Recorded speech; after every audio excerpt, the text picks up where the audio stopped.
हाय दोस्तों, कैसे हैं आप सब। उम्मीद करते हैं कि आप सब अच्छे होंगे। और ये भी उम्मीद करते हैं कि जो टर्मिनोलॉजी वाला, कंसेप्ट्स वाला, थेरी वाला, थेराइजेशन वाला जो वीडियो है वो आपको पसंद आ रहा होगा।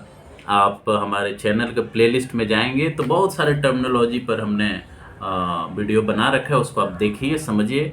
कोशिश मैं करता हूँ कि टर्म का इस्तेमाल हम इंग्लिश में करें, क्योंकि बहुत डिफ़िकल्ट होता है उसको हिंदी में ट्रांसलेट करके समझना, क्योंकि उसका इस्तेमाल जनरली होता है इंग्लिश में। लेकिन मैं कोशिश करता हूँ कि उसको सिंपल तरीके से आपको समझाऊँ। और ये टर्म जो आज मैं आपसे डिस्कस करने जा रहा हूँ, ये टर्म काफ़ी इम्पोर्टेंट है उनके लिए भी जो बच्चे सिविल सर्विसेज की तैयारी करते हैं, या ऐसे भी समझने के लिए जो इंटरनेशनल पॉलिटिक्स को समझने का प्रयास करते हैं।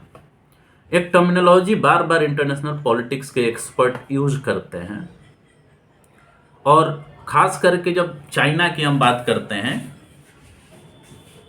चाइना का जिन देशों के साथ रिलेशन ख़राब है या ख़राब हो रहे हैं, उनके कंटेक्स्ट में जब हम इसका इस्तेमाल करते हैं, ख़ास करके उसके नेबर्स के बारे में, जो पड़ोसी देश हैं उनके प्रति जो उनका उसके रवैया की हम बात करते हैं, चाइना के, चीन के, तो एक टर्म हम लोग यूज करते हैं, गेम ऑफ एट्रिशन।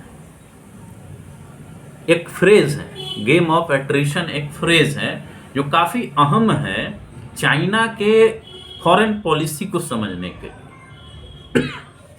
आप जानते हैं कि इंडिया और चाइना के साथ लद्दाख में, डोकलाम में, अरुणाचल में भी रेगुलर जो है टसल होते रहता है, मिलिट्री क्लैशेज होते रहते हैं, बातचीत भी चलता है। लेकिन इन सब के बावजूद चाइना को कहा जाता है कि वह एक एसर्टिव कंट्री है, एसर्ट करता है। एसर्टिव का मतलब क्या? एसर्टिव का मतलब वो जो कंप्रोमाइज नहीं करता। एसर्टिव का मतलब वो जो खुलेआम किसी बात को रखता है, उस पर अमल करने का प्रयास करता है, किसी की सुनने की वो बात नहीं करता, सुनता नहीं है। इसे एसर्ट करना कहते हैं। किसी जैसे कहते हैं कि हम अपने राइट को एसर्ट करते हैं, हमारा जो भी राइट है हम उसको क्लेम करते हैं, हम उससे कंप्रोमाइज नहीं करते, उससे पीछे नहीं हटते। उसी तरह फॉरेन पॉलिसी में भी असर्टिव होने का मतलब ये है कि कुछ चीज़ें हैं, कुछ बातें हैं, कुछ हिस्टोरिकल लीगेसीज हैं जिसको कंट्री पास्ट में कहता है कि हमारा ये ज़मीन था, ये हमारा एरिया था, ये हमारा यहाँ तक देश फैला हुआ था, ये हमारे टेरिटरी थे, वो हम फिर से लेने का प्रयास कर रहे हैं, हम लेने का प्रयास करते हैं, और जो भी जिसके पास भी हम उससे वापस उसको लेंगे।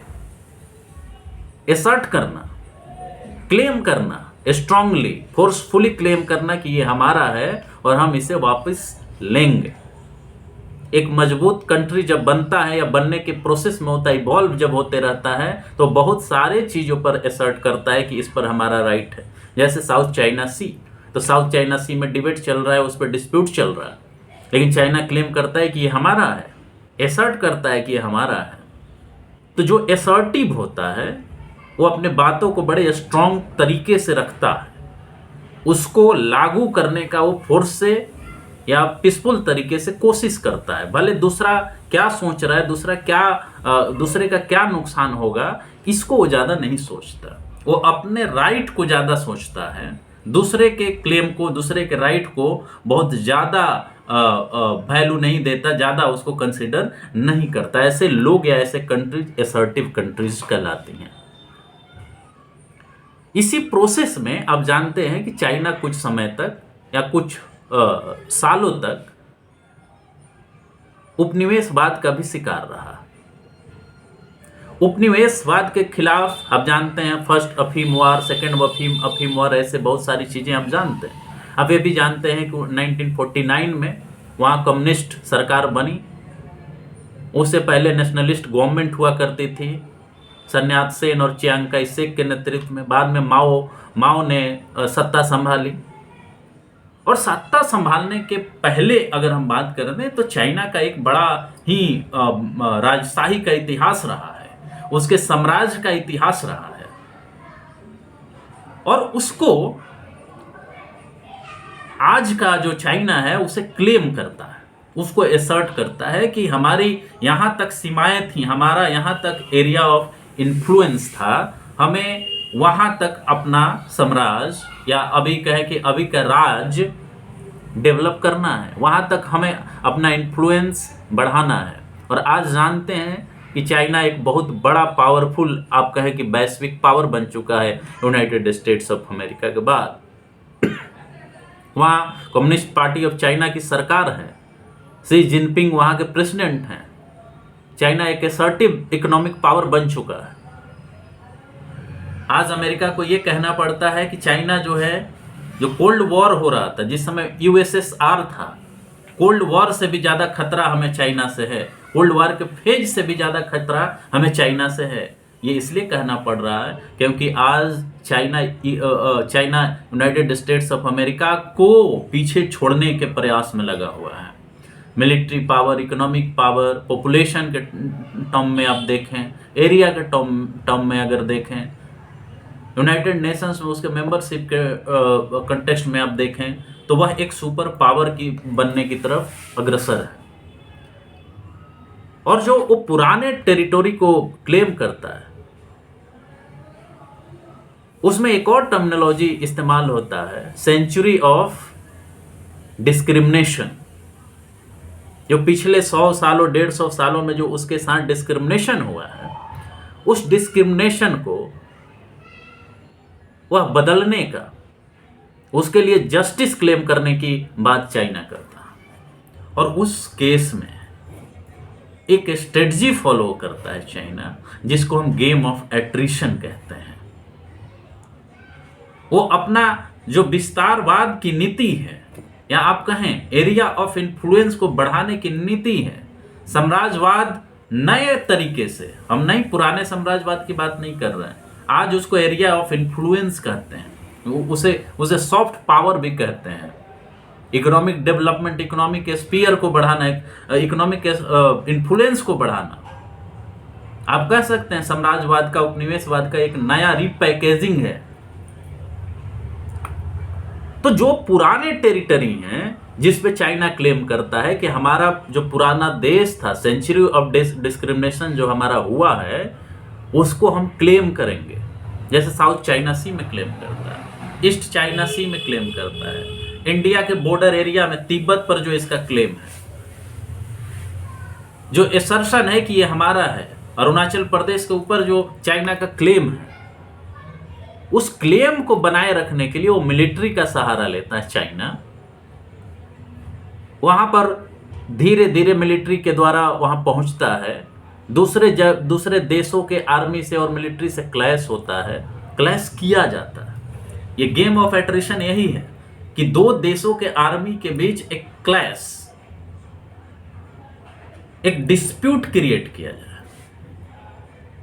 और इस डिस्प्यूट के अंदर चाइना की आर्मी, चाइना का लीडरशिप क्या कोशिश करता है कि किसी टेरिटोरी, किसी देश के टेरिटोरी जो वो दूसरा देश क्लेम करता है, उस टेरिटोरी पर हम अपना जो है कब्जा बढ़ाएं। कब्जा बढ़ाने के बाद एक तरह से कॉन्फ्लिक्ट, डिस्प्यूट क्रिएट करना, जानबूझ के डिस्प्यूट क्रिएट करना, और जानबूझ के डिस्प्यूट क्रिएट कर करके उस टेरिटोरी पर क्लेम कर करके, और तब उस पर बातचीत किया जाए। समझ रहे हैं? जैसे मान लीजिए कि तिब्बत का कोई इलाका है, तिब्बत के उस इलाके पर, क्योंकि वो कंट्री कमजोर है, उस पर क्लेम करने के बाद चाइना कहेगा कि अब हम बातचीत करेंगे। बातचीत कैसे करेंगे? जो स्टेटस को अभी प्रेजेंट में है, उस स्टेटस को के बेसिस पर हम बातचीत करेंगे। क्या हुआ? उस टेरिटोरी पर चाइना के मिलिट्री का कब्जा है, और अब बातचीत होगी।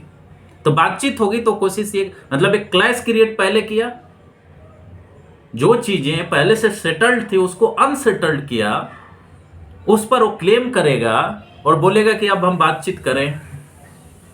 और बातचीत में क्या होगा? बातचीत में ये कहा जाएगा कि हमारा ये हिस्टोरिकल प्लेस है, हमने इस पर कब्जा किया है, इसको छोड़कर आप बातचीत करिए।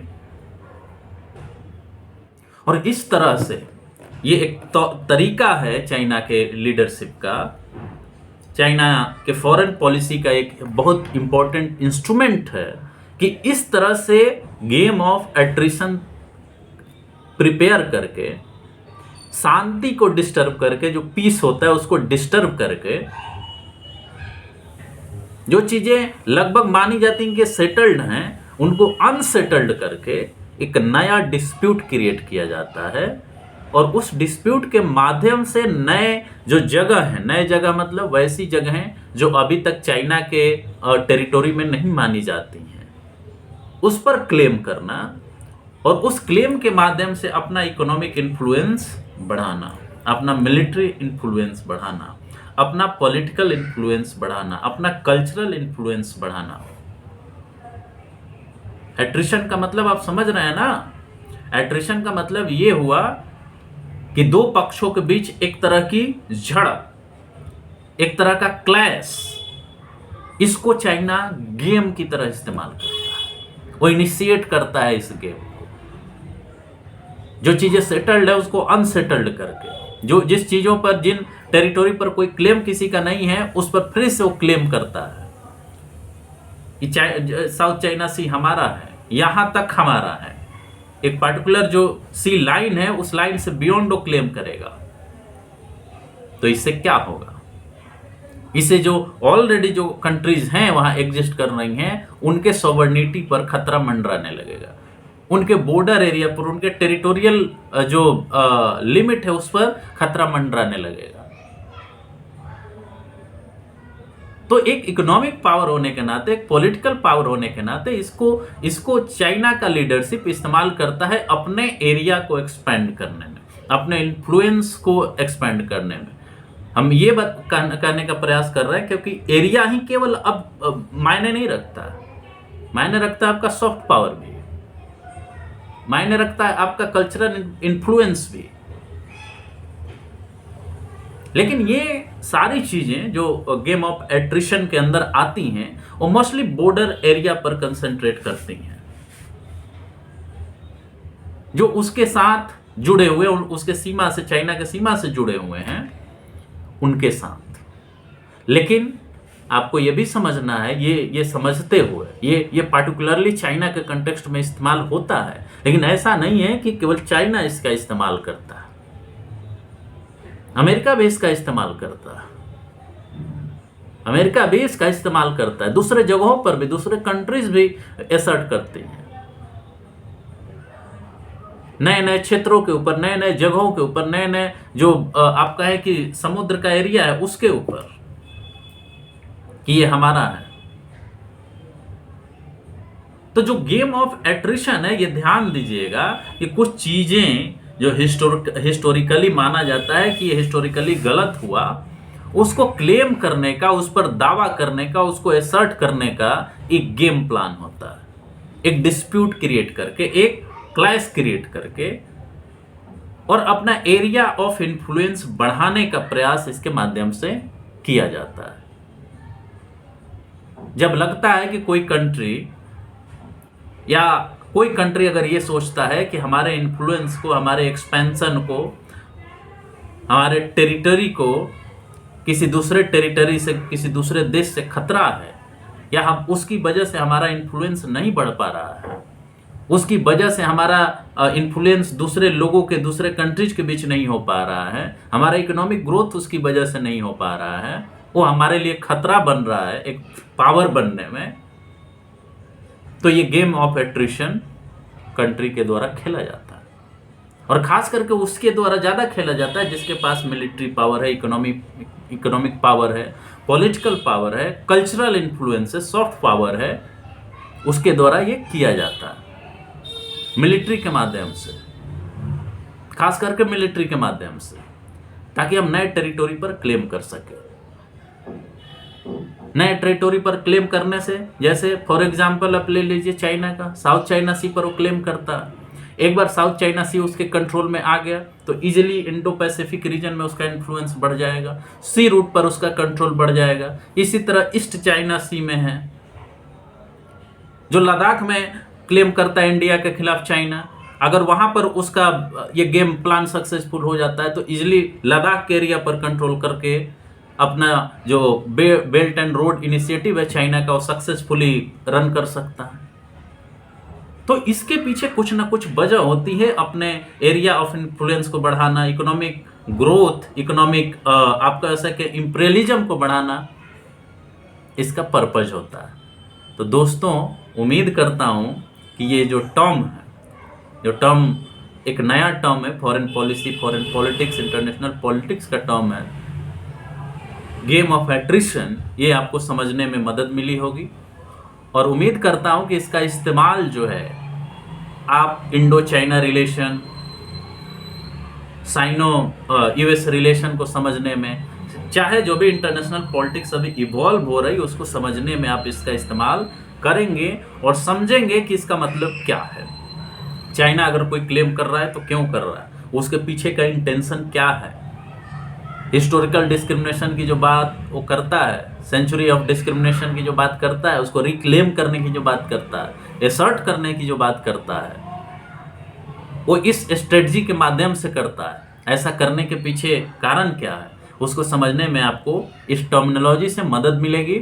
उम्मीद करता हूँ कि ये आप एक टूल के रूप में इस्तेमाल करेंगे बहुत सारी चीज़ों को समझने के लिए, खास करके इंटरनेशनल पॉलिटिक्स को। तो इसी के साथ इजाज़त दीजिए, मैं अपनी बात यहीं समाप्त करता हूँ। नमस्कार, धन्यवाद, जय हिंद, जय भारत।